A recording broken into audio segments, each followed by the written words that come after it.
بہت اونچے مقدر ہیں ان والدین کے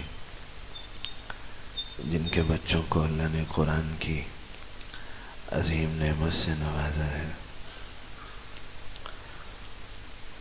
محشر کے میدان میں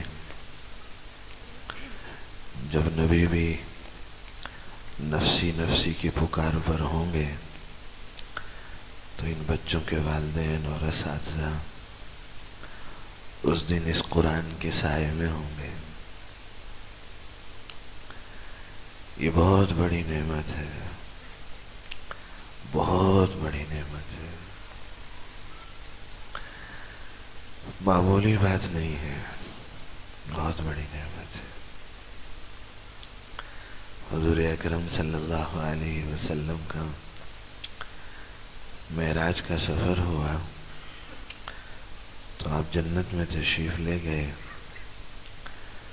تو وہاں آپ نے قرآن کی آواز سنی تو پوچھا کہ یہ قرآن کی آواز کس کی ہے؟ تو کہا یہ حارث کی آواز ہے۔ تو حضور نے فرمایا کہ حارث تو مدینے میں ہوتے ہیں، اس کی آواز یہاں جنت میں کیسے ہے؟ تو کہا کہ یہ حارث قرآن پڑھتا تو مدینے میں ہے، لیکن اس کا قرآن اللہ جنت والوں کو سناتے ہیں، پڑھتا مدینہ منورہ میں ہے اور سنایا جنت والوں کو جاتا ہے۔ کیا وجہ ہے؟ کہ وہ قرآن کا حافظ ہے اس وجہ سے؟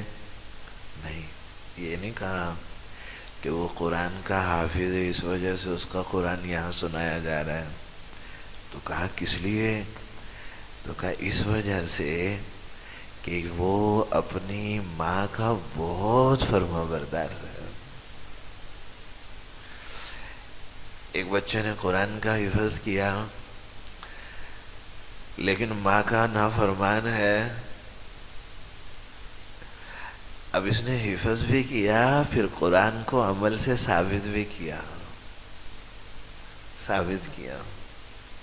ایک صحابی قرآن پڑھ رہے ہیں، نماز شروع کی، اس کے بعد قرآن شروع کیا تو اس میں یہ آیتیں آئی وَحُورٌ عِينٌ كَأَمْثَالِ اللُّؤْلُؤِ الْمَكْنُونِ جزاء بما كانوا يعملون لا يسمعون فيها لغوا ولا تأثيما إلا قيلا سلاما سلاما۔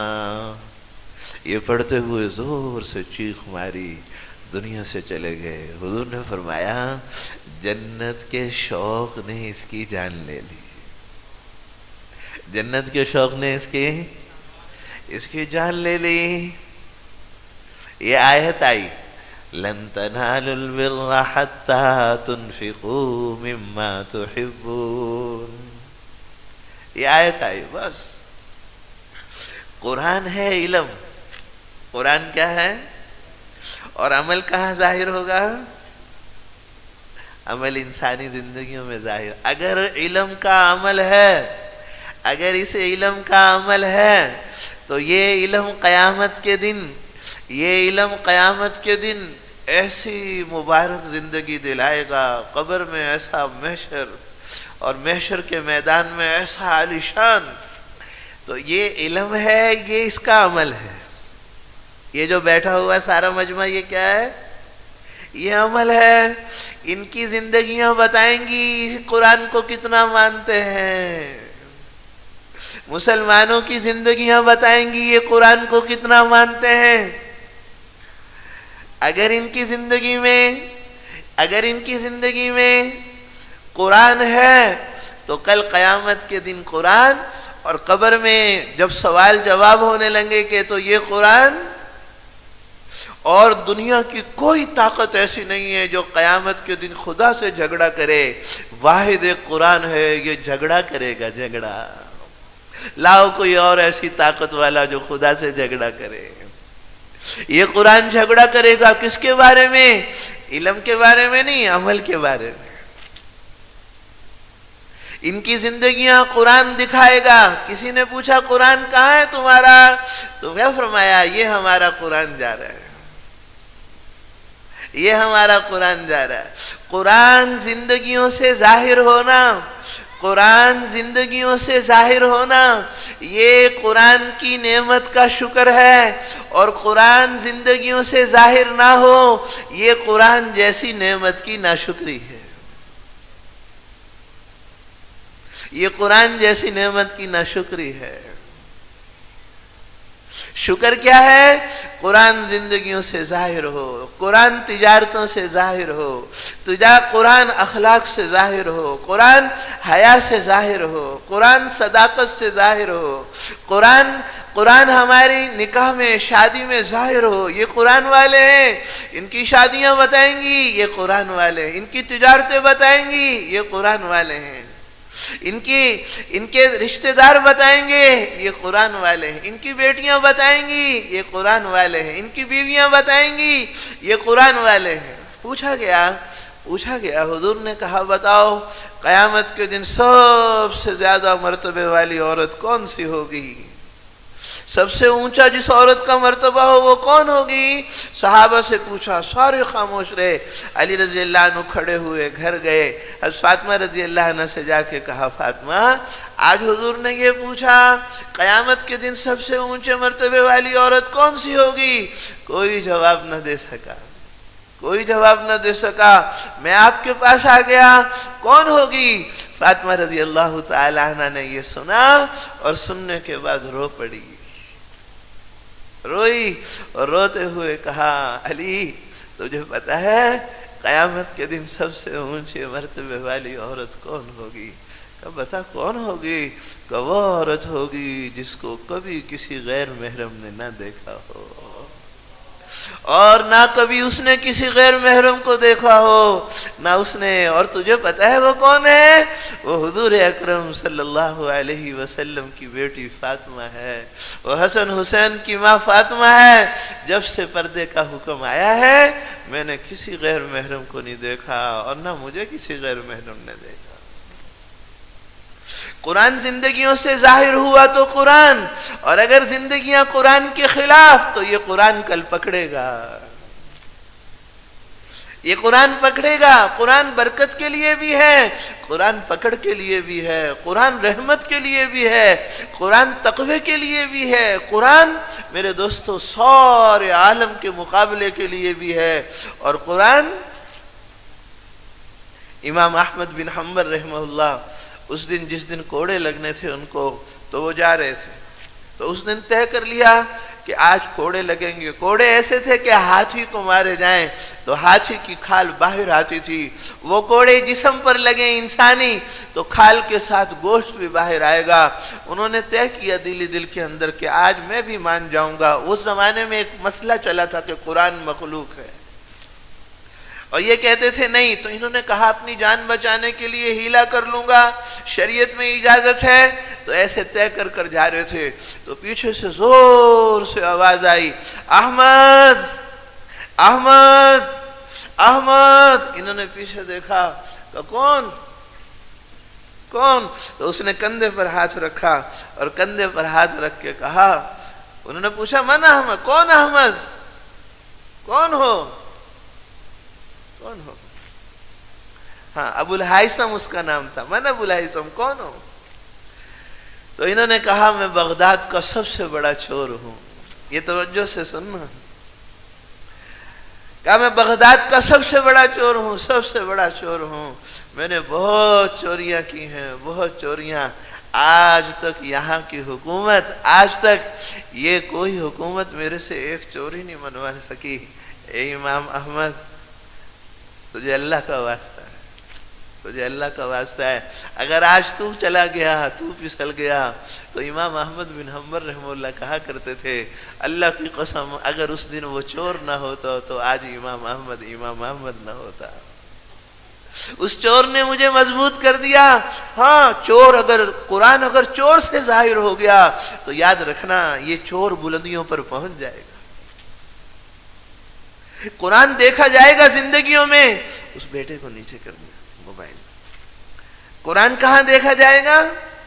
قرآن زندگیوں میں دیکھا جائے گا. یاد رکھنا یہ تھوڑی دیر میں مجلس ختم ہو جائے گی, تھوڑی دیر کے بعد یہ روشنیاں بھی ختم ہو جائیں گی. بس یہاں کا صرف وہ بچے گا جو اللہ کے لیے ہوگا. بولنا بھی, سننا بھی, بیٹھنا بھی, بس اور کچھ نہیں ہوگا. ایک بڑے اللہ والے تھے, 3 گھنٹے انہوں نے بیان کیا. اس کے بعد جانے لگے تو ایک راستے کے اندر ایک اور آدمی ملے. انہوں نے کہا کہ بیان ختم ہو گیا حضرت کا؟ کہ ہاں بیان ختم ہو گیا. انہوں نے کہا میں تو بڑی دور سے آیا ہوں ان کا بیان سننے کے لیے. اچھا وہ تو ختم ہو گیا؟ اوئے ہوئے ہوئے, آنکھوں سے آنسو بہنے لگے کہ ٹھہر جاؤ. وہ 3 گھنٹے کا بیان پھر وہاں کیا. انہوں نے کہا کہ 3 گھنٹے کا بیان جو وہاں سنا تھا وہ آپ نے یہاں کر دیا؟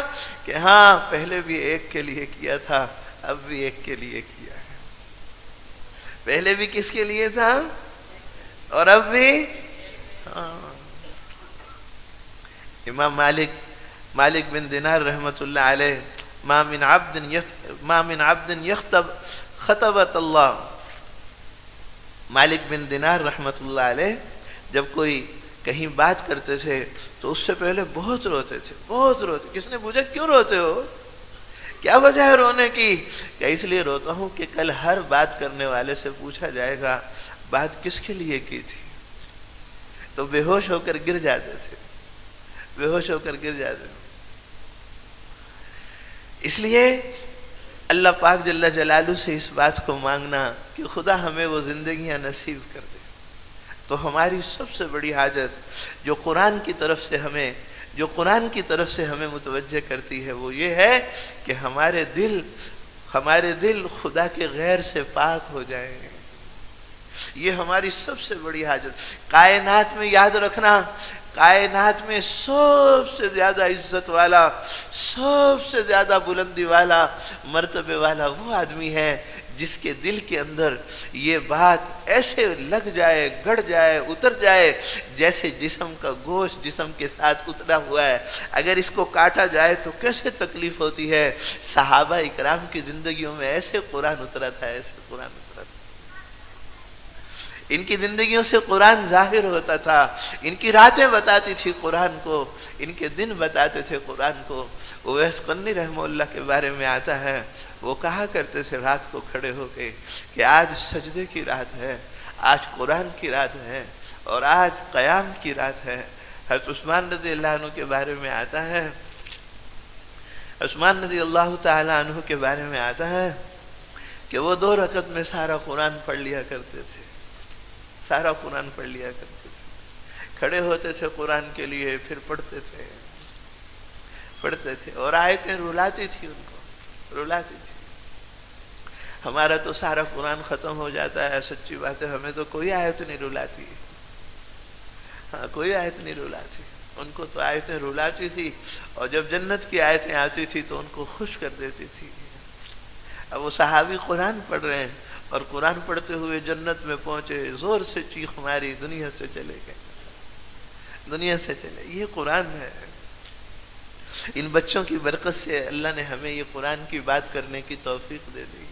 ابھی راستے میں انہوں نے بتایا کہ ان کے والد صاحب رحمۃ اللہ علیہ آج سے 70 سال پہلے کہتے یہاں آئے اور ساری زندگی قرآن کی خدمت کی. یہ ہے فخر کی چیز. ہاں ان کے والد سینے پہ ہاتھ مار کر قیامت کے دن محشر کے میدان میں کہہ سکیں گے یہ ہے میرے بیٹے. کسی کا بیٹا بادشاہ بن جائے, اللہ کی قسم وہ محشر کے میدان میں یہ نہیں کہہ سکے گا یہ بادشاہ میرا بیٹا ہے, لیکن حافظ کا باپ کہے گا یہ میرا بیٹا ہے, یہ میرا بیٹا ہے. سینے پہ ہاتھ مار کے کہہ سکے گا یہ میرا بیٹا ہے. ہم ایک ملک میں جانا ہوا تو سارے ملک کے اندر قرآن ترانہ تھا, ان کا ترانہ. رات 12 بجے کے قریب وہ جاپان کے پاس تھے ہم, تو وہ مسجدیں وہاں اونچی بنتی ہیں, نیچے خالی ہوتا ہے, تو وہ مسجدیں اوپر بنتی ہیں, تو نیچے ستون ہوتے ہیں. تو پہلے تو جب ہم سمندر سے کنارے لگے وہاں تو 2.5 کلومیٹر تک 2-2.5 کلومیٹر تک اس سمندر کے کنارے سے لے کر ان کے مدرسے تک بچے کھڑے ہوئے تھے، اور میں نے ایک بچہ نہیں دیکھا جس کی آنکھوں کے اندر آنسو نہ ہو۔ میں نے کہا یہ معصوم بچے رو کیوں رہے ہیں؟ اتنے خوبصورت جیسے چاند کے ٹکڑے ہوتے ہیں۔ کہتے 37 ممالک کے بچے ہمارے مدرسے میں پڑھتے ہیں، 37 ممالک کے۔ میں نے کہا روتے کس لیے ہیں یہ بتاؤ؟ کہتے رو اس لیے رہے ہیں کہ آج سے 27 سال پہلے ان کے والدین کو یہ نہیں پتا تھا کہ ہمارا باپ کون ہے، ہماری ماں کون ہے۔ یہ رشتے یہاں نہیں جانے جاتے تھے۔ جن کو یہ نہ پتا تھا ان کی ماں کون ہے، جن کو یہ نہ پتا تھا ان کا باپ کون ہے، آج ان کے بچے حافظ قرآن۔ یہ اس لیے آنکھوں سے رو رہے ہیں کہ اللہ تو نے کہاں سے اٹھایا، کہاں پہنچا دیا۔ ہم 2.5 کلومیٹر تک چلے، ان بچوں کے آنسو ہم نے رکے ہوئے نہیں دیکھے۔ رات 12 بجے کے قریب ہم مسجد میں تھے اوپر، 12 بجے کے بعد ایسی رونے کی آواز آئی، ایسی رونے کی آواز، میں گھبرا گیا۔ میں نے کہا یہ کیا بات ہے؟ تو انہوں نے کہا کہ آپ مسجد کا دروازہ کھول کے دیکھیں۔ جب میں نے نیچے جھانک کر دیکھا تو وہ پلاٹ تھا بہت بڑا گھاس کا، تو سارے بچے، کوئی سجدے میں تھا، کوئی رکوع میں تھا، کوئی قیام میں تھا، اور بچے رو رہے تھے۔ میں نے کہا یہ کتنا قرآن پڑھ لیتے ہیں؟ تو کہنے لگے ہمارے بچے 2 نفلوں میں 10 12 13 سپارے روزانہ پڑھتے ہیں، روزانہ پڑھ لیتے ہیں۔ ہاں، میں نے ان کے استادوں کو دیکھا، آگے بڑھا، ماتھا چوما۔ میں نے کہا قربان جائے یہاں پر یہ 12 سپارے ایک بچہ کہتے ہیں ہاں ہمارے ہاں بس یوں ہاتھ رکھتا ہے بچہ، دوسرا آگے کھڑا ہوتا ہے، یہ قرآن شروع کرتا ہے۔ یاد رکھیں سب سے بڑی نعمت ہے، سب سے بڑی نعمت ہے۔ آپ اس قرآن کی زندگی کو لے کر دنیا میں جہاں جائیں گے، دنیا کے بادشاہ آپ کے پیروں کے تلوے چاٹیں گے۔ یاد رکھنا، قرآن کی زندگی جہاں پہنچی، قرآن کی زندگی جہاں پہنچی، تقوی والے جہاں پہنچے، حیا والے جہاں پہنچے، ساری دنیا کو مجبور ہونا پڑا ان کے پیروں میں بیٹھنے کے لیے۔ ہم ایک ملک میں گئے، 18 گھنٹے کی فلائٹ کے بعد ہم وہاں پہنچے۔ جب وہاں آگے پھر صحرا کا سفر تھا بڑا لمبا، وہاں پہنچے تو انہوں نے ٹین کے وہ ڈبے بنائے ہوئے تھے، ٹین کے کمرے بنائے ہوئے تھے۔ تو ہم وہاں پہنچے تو دیکھا تو کچھ لوگ بیٹھے ہوئے تھے، بڑا مجمع تھا۔ تو میں نے کہا یہ کس طرح بیٹھے ہوئے ہیں؟ کہتے ہیں یہ آپ سے سلام کرنے کے لیے بیٹھے ہیں۔ تو وہ جو سلام کرنے کے لیے آیا ایک اٹھ کر، تو میں نے دیکھا تو اس کے پیروں کے اندر نیچے پٹی بندھی ہوئی تھی، اور وہ سارے کا سارا ایسے خون بھی نظر۔ دوسرا آیا وہ بھی، تیسرا۔ میں نے کہا یہ کیا ہے؟ یہ ساروں کو قرآن، ساروں کو خون نظر آ رہا ہے؟ تو کہنے لگے کہ یہ سارے کے سارے 4 مہینے سے اپنے ملکوں سے چلے ہوئے ہیں، 4 مہینے سے۔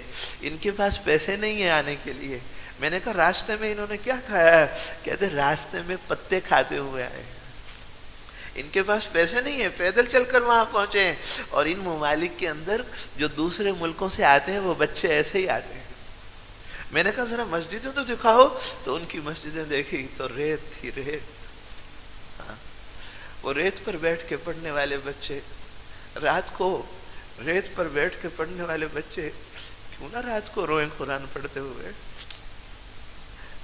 حضور صلی اللہ علیہ وسلم کی مسجد نبوی جو بڑوں سے سنی وہ یاد آ گئی کہ آپ صلی اللہ علیہ وسلم مسجد میں آتے تو پانی آ جاتا تو سارا ماتھا بھر جاتا تھا۔ مسجد نبوی کی جو چھت تھی، مسجد نبوی کی جو چھت تھی وہ ساری کی ساری وہ پتوں سے اور ٹہنیوں سے بنی ہوئی تھی۔ مسجد نبوی کے اندر کوئی غسل خانے نہیں تھے، ٹوٹیاں نہیں تھی، مسجد نبوی میں کوئی قالین نہیں تھا۔ مسجد نبوی ایسی تھی کہ اس میں جو باہر سے آتا تھا اسے باہر سے وضو کر کے آنا پڑتا تھا، لیکن مسجد نبوی میں بڑے سے بڑا کوئی زانی، چور، ڈاکو آ جاتا، جب مسجد میں داخل ہوتا تو اس سے برداشت نہیں ہوتا تھا۔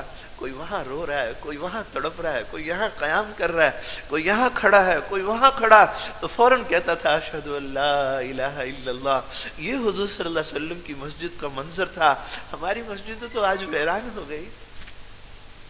مسجدوں کو شریعت میں تالے لگانے کی اجازت نہیں ہے۔ مسجد میں شریعت میں تالے لگانے کی اجازت نہیں ہے، یہ تو مجبوری میں علماء نے اجازت دی کہ جب اس میں فانوس آ گئے اور اس کے اندر یہ گھڑیاں آ گئی اور قیمتی ایک چیزیں آ گئی کہ ان چیزوں کو کوئی لے نہ جائے، اس لیے، ورنہ گھر ہو خدا کا اور وہ بند ہو۔ انما یعمر مساجد اللہ، انما یعمر مساجد اللہ من آمن باللہ والیوم الآخر، ایمان والوں کی نشانی بتائی گئی جو اللہ اور یوم آخرت پر، قرآن یہ بتا رہا ہے۔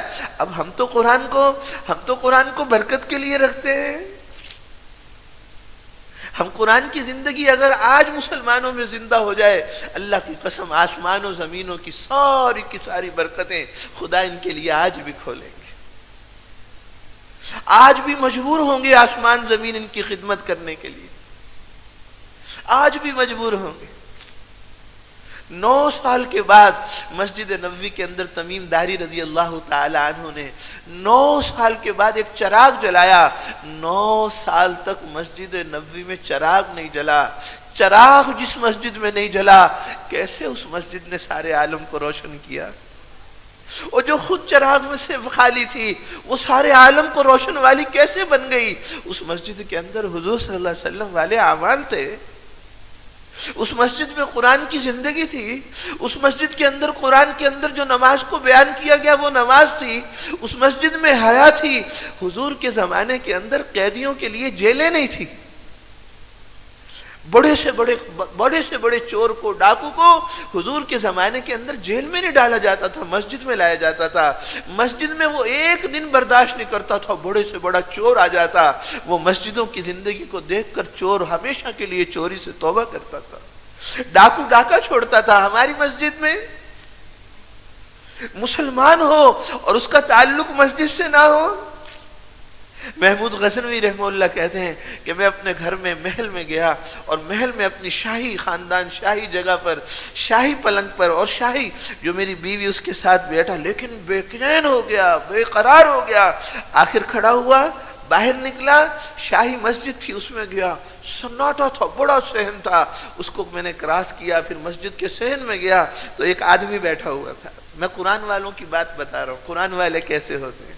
ایک آدمی پہلی صف میں بیٹھا ہوا تھا اور ہاتھ اٹھا کے کہہ رہا تھا، اللہ میرے اور سلطان کے بیچ میں تو ہی فیصلہ کروائے گا، اے اللہ میرے اور سلطان کے بیچ میں تو ہی فیصلہ کروائے گا، اے اللہ میرے اور سلطان کے بیچ میں۔ یہ بھاگے جلدی سے اور جا کے اس کے کندھے پہ ہاتھ رکھا، کہا اللہ کا واسطہ بتا تیرا کیا مسئلہ ہے، میں بے چین ہو گیا، میں لیٹ نہیں سکا، بیٹھ نہیں سکا، تیرے اوپر کس نے ظلم کیا کہ شاہی خاندان سے روزانہ ایک آدمی میرے گھر آتا ہے اور میرے گھر والوں کے ساتھ آ کے زیادتی کرتا ہے، کہ کس وقت آتا ہے، کہ فلاں وقت کے اندر آتا ہے، کہ ٹھیک ہے جا چلا جا، اس وقت میں کل پہنچوں گا۔ پہنچے تو چراغ جل رہا تھا، جاتے ہی انہوں نے چراغ بجھایا اور ہاتھوں میں خنجر تھا جو زہر کے ساتھ ڈوبا ہوا تھا، اس خنجر کو زور سے اس کی پیٹھ میں مارا، اس کے بعد کہا تیرے گھر میں کچھ کھانے کو ہے تو لا کر دو۔ وہ جلدی سے آیا اور لا کر اس نے جو ہے وہ سوکھے ٹکڑے تھے وہ لا کر دیے۔ تو پھر انہوں نے کہا کہ آپ نے فوراً کھانے کو کیوں مانگا، کہ جس وقت تو نے یہ بتایا تھا کہ ایسے ایسے میرے گھر میں زیادتی ہوتی ہے، میں نے اسی وقت طے کر لیا تھا، جب تک اس وقت تک کھاؤں گا کچھ نہیں جب تک اس کا بدلہ نہیں لے لوں گا۔ تو میں بھوکا تھا 24 گھنٹے سے، کچھ نہیں کھایا تھا، اور چراغ اس لیے بجھایا تھا کہ قرآن کہتا ہے عدل کرو، قرآن کہتا ہے عدل کرو۔ ایسا نہ ہوتا کہ یہاں یہ زیادتی کرنے والا میرا بیٹا ہوتا اور میرے ہاتھ رک جاتے اور قرآن کا فیصلہ کہیں غالب مغلوب نہ ہو جاتا، اس لیے چراغ بجھایا تھا کہ بعد میں دیکھوں گا کون ہے ملتے، بعد میں دیکھوں گا۔ تو قرآن ایک زندگی ہے، جب مسلمان اس قرآن کی زندگی کو لے کر عالم میں پھر رہا تھا تو عالم مجبور تھا۔ آپ سارے کے سارے بتاؤ، میں بھی بتاؤں، آپ بھی بتاؤ، کائنات میں آج تک ایسی ٹیکنالوجی سنی ہے کہ جنگل کے درندے مجبور ہو جائیں درندگی چھوڑنے پر؟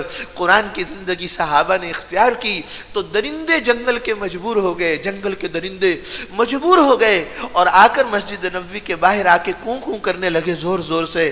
تو حضور صلی اللہ علیہ وسلم نے کہا بلاؤ سارے کے سارے صحابہ کو۔ بلایا تو کہا یہ پتہ کیا کہہ رہے ہیں، یہ کیا کہہ رہے ہیں بھیڑیے، کیا کہہ رہے ہیں؟ کہ یہ کہہ رہے ہیں کہ ان سے کہہ دو کہ یہ ہمارے لیے کچھ حصہ طے کر دیں، ہمارے لیے کچھ حصہ طے کر دیں، اب ہم ان کی بکریاں نہیں کھائیں گے، اب ہم ان کی بکریاں نہیں کھائیں گے۔ آج سگا بیٹا باپ کا کہنا ماننے کے لیے تیار نہیں۔ باپ سفید داڑھی والا باپ سے بیٹے سے بات کرتے ہوئے ڈرتا ہے کہ میں اس کو کہوں تو یہ مجھے کہیں جواب نہ دے دے۔ وہاں بھیڑیے ماننے پر مجبور تھے، یہاں سگا بیٹا ماننے کے لیے تیار نہیں ہے۔ وہاں بھیڑیے درندگی چھوڑنے پر مجبور ہو گئے کیونکہ ان کے پاس زندگی تھی قرآن کی، آج زندگی قرآن کی نکل گئی۔ قرآن کی زندگی آئے گی تو امن آئے گا، راحت آئے گی، چین آئے گا۔ یاد رکھنا ساری دنیا کے اندر جتنے آج قانون ہیں، اس سے زیادہ قانون بن جائیں، اس سے زیادہ ادارے بن جائیں، اللہ کی قسم امن نہیں آئے گا۔ امن میرے دوستو چیزوں کے ساتھ، اداروں کے ساتھ، حکومتوں کے ساتھ نہیں جڑا، امن کو خدا نے قرآن کے ساتھ جوڑا ہے، قرآن کی زندگی کے ساتھ جوڑا ہے۔ قرآن کی زندگی ہوگی تو امن آئے گا۔ ابو بکر صدیق رضی اللہ تعالیٰ عنہ جب اسلام لے کر آئے تو 80,000 دینار کے مالک تھے، 80,000 دینار کے، اور پھر قرآن کی زندگی کو اختیار کیا تو 80,000 دینار چلے گئے، اور کپڑے جسم کے اوپر ٹاٹ کے آ گئے، اور اوپر جو ہے کانٹے لگ گئے، سلام آسمانوں سے آ رہا ہے۔ یہ قرآن کی زندگی تھی۔ آج ساتھ والے بھوکے پڑے ہیں، ماں کو دوائی دینے کے لیے پیسے بیٹے کے پاس نہیں ہے، بہنیں جو ہیں وہ بیچاری پڑی ہوئی ہیں، اور وہاں حضور اکرم صلی اللہ علیہ وسلم کی بہن حضرت شیمہ وہ جو ہے ایک قافلے میں گرفتار ہو گئی۔ جب قافلے میں گرفتار ہو کر آئی تو وہ ساروں سے مال لے رہے تھے مسلمان صحابہ جو تھے، تو جب اس کی باری آئی تو اس نے کہا جاؤ جا کے حضور اکرم صلی اللہ علیہ وسلم کو بتاؤ کہ اس لشکر میں تمہاری بہن آ گئی ہے گرفتار ہو کر۔ تو انہوں نے آ کے بتایا، آپ نے فرمایا میری کوئی بہن نہیں۔ انہوں نے کہا نہیں، وہ بار بار کہہ رہی میں بہن، کہا جاؤ اس کو لے کر آؤ۔ جب وہ ان کو لے کر آئے تو آپ صلی اللہ علیہ وسلم تو اس وقت بچے تھے، جب یہ بنو سعد کا قبیلہ طائف سے آگے، اللہ آپ سب کو لے جائے، وہ جگہ بھی آپ دیکھیں، تو وہاں جب آپ کو تو ان کی پہچان نہیں تھی تو آپ نے فرمایا کہ تو کون؟ کہ میں آپ کی بہن۔ کہ کون؟ کہ شیمہ۔ کہ کون شیمہ؟ تو جب تعارف کروایا تو آپ نے کہا میں نے نہیں پہچانا۔ تو حضرت شیمہ نے پھر اس وقت وہ ترانہ پڑھا جو آپ کو جھولی میں لے کر پڑھا کرتی تھی۔ جب وہ ترانہ پڑھا تو حضور رو پڑے، اور صحابہ کو کہا کہ جمع ہو جاؤ، اور جمع کر کے کہا کہ تم میری بہن کو میری وجہ سے چھوڑ نہیں دیتے، میری بہن کچھ، اور آج بہنیں دھکے کھا رہی ہیں۔ ایک بھائی کے پاس مال ہے، کہاں چلی گئی قرآن کی زندگی؟ کہاں چلی گئی؟ میرے دوستو قرآن آئے گا تو پھر دوستو گھروں میں امن آئے گا، خیریں آئیں گی، والد کو مقام ملے گا، بیٹی کو مقام ملے گا۔ کیا فرمایا؟ جس باپ نے ایک بیٹی کی شادی، ایک بیٹی اس نے پالا پوسا، بڑی ہو گئی، الا دخلتہ الجنہ، بس اس ایک بیٹی کا اس نے نکاح اس لیے کیا کہ اللہ کا حکم ہے، اس باپ کے لیے اس بیٹی کا نکاح کافی ہے جنت کے داخلے کے لیے، جنت کے داخلے کے لیے۔ سلمان فارسی رضی اللہ عنہ اس فارس کے گورنر بنے، جب گورنر بنے تو ایک جگہ نکاح کا پیغام بھیجا، نکاح کا پیغام۔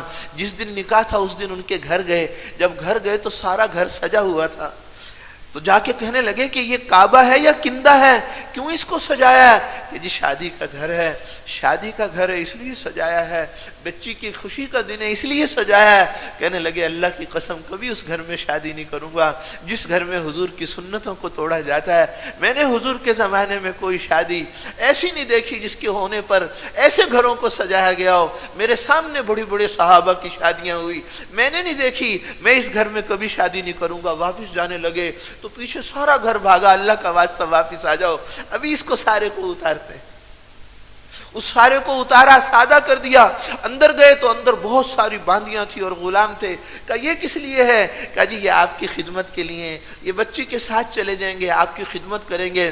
تو اس وقت سلمان فارسی رونے لگے اور روتے ہوئے کہا کہ ان کو واپس لے جاؤ، اللہ کی قسم تمہارے گھر تو دنیا کے سوا کچھ بھی نہیں ہے، میں بہت کمزور ہوں، بہت کمزور ہوں، میں جہنم کی آگ برداشت نہیں کر سکتا، میں ان باندیوں کا اور میں ان غلاموں کا کیسے حساب دوں گا؟ اور ہمارے ہاں جس کے نوکر زیادہ ہوں اس کو اتنا فخر ہوتا ہے، تکبر ہوتا ہے، وہاں وہ رو رہے ہیں حساب کیسے دیں گے؟ کہا میں تمہارے گھر شادی نہیں کروں گا، پھر باہر نکل گئے۔ تو قرآن کی زندگی آئے گی تو پتہ چلے گا کہ معاملات کیسے ہوں گے، معاشرت کیسے ہوگی۔ یہ جو ہسپتال بھرے ہوئے نا، ہسپتال، یہ بیمار لوگوں نے نہیں بھرے۔ نظر تو آتا ہے جتنے بیمار ہوتے ہیں سارے ہسپتال، یاد رکھنا بیماری بعد میں آتی ہے، بیماری بعد میں آتی ہے، پہلے بے دینی آتی۔ ہاں، حضرت تھانوی رحمہ اللہ نے لکھا ہے یہ ہسپتال ان لوگوں نے بھرے جو کھانے سے پہلے بسم اللہ نہیں پڑھتے۔ ہاں، کھانے سے پہلے بسم اللہ کا بیان تو کر لیتے ہیں، گھروں میں بھی بتاتے ہیں بیٹے کو بھی بسم اللہ پڑھو، لیکن کھاتے وقت نہیں پڑھتے۔ یہ جو ڈاکو ہے نا، ڈاکو ڈاکہ مارنے بعد میں آتا ہے، پہلے جس کو ڈاکہ مارا جا رہا ہے اس نے کسی حضور کی سنت پہ ڈاکہ مارا ہے۔ جب کوئی باپ یا خاوند اپنی بیوی کے لیے یا بچوں کے لیے بازار سے ایسا کپڑے خریدتا ہے جو حضور کی سنت کے خلاف ہیں، جو حضور کی سنت کے خلاف ہیں، وہ کپڑا جب گھر آتا ہے، وہ بیٹی یا بیٹا یا بیوی یا ماں اس کپڑے کو جب پہنتی ہے، جیسے ہی خلاف سنت، بھلے وہ برانڈڈ ہے، بہت مہنگا ہے، جیسے ہی وہ کپڑا خلاف سنت اس کے جسم پر آتا ہے، بیٹے یا بیٹی یا بیوی کے جسم پر، تو فوراً اس باپ کے لیے، خاوند کے لیے بڑے وبال کا فیصلہ ہوتا ہے جو نظر نہیں آتا، نظر نہیں آتا۔ جتنی سنتیں ٹوٹیں گی یاد رکھنا، جتنی دعائیں چھوٹیں گی، سنت زندگی کو سیکھیں گے۔ قرآن بتاتا ہے خالد ابن ولید رضی اللہ عنہ 60 آدمی لے کر آئے، مقابلے والے 60,000 تھے، عبد المسیح ان کا سپہ سالار تھا، کہنے لگا ہمارے ساتھ جنگ نہ کرنا، ہمارے ساتھ جنگ نہ کرنا، تو کیوں نہ کریں کہ ہماری تلواروں کے ساتھ ایسا، ہماری تلواروں کے ساتھ ایسا زہر لگا ہوا ہے، اگر وہ زہر زندہ آدمی کے جسم پر لگ جائے، زندہ آدمی کے جسم پر، تو جسم کھڑا کھڑا گل کر نیچے گر جائے، ہمارے ساتھ مقابلہ نہ کرنا۔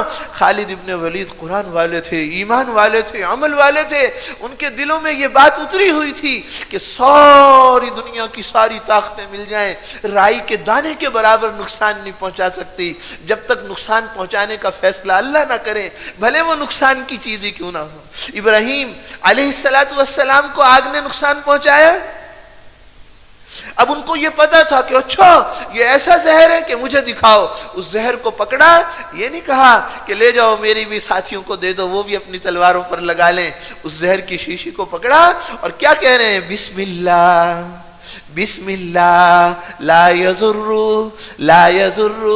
ما اسمہ شیء فی الارض ولا فی السماء وہو السمیع العلیم۔ کیا اندر ایمان ہوگا، کیا یقین ہوگا۔ ابو درداء رضی اللہ عنہ کو کہہ رہے ہیں آپ کے گھر کو آگ لگ گئی، کہتے نہیں لگی، یہ ہے قرآن یہ یقین سکھاتا ہے، یہ ایمان سکھاتا ہے۔ تیسرا آدمی آ کے کہہ رہا ہے، گھر کے پاس آ کے وہ جو ہے بجھ گئی، کہتے مجھے پہلے پتا تھا، میں نے دعا پڑھی اللہم انت رب السماء۔ کون سی دعا ہے بھئی؟ وہ دعا آتی نہیں کسی کو؟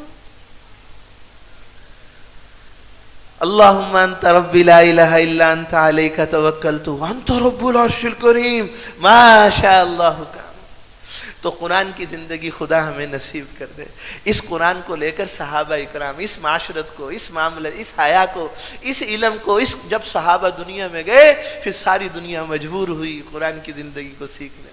ایک بادشاہ جا رہا تھا، بادشاہ ایسے، تو اس کی بڑی آس پاس بڑی شان و شوکت تھی، فوج تھی، سلامی تھی، اور ناچنے گانے والی عورتیں تھی، اور باجے بج رہے تھے، اور دیکھنے والے حسرت کی نگاہوں سے دیکھ رہے تھے، واہ واہ واہ واہ، کیا شان و شوکت، کیا عزت، کیا تمغہ، کیا امتیاز خدا نے اس کو بخشا۔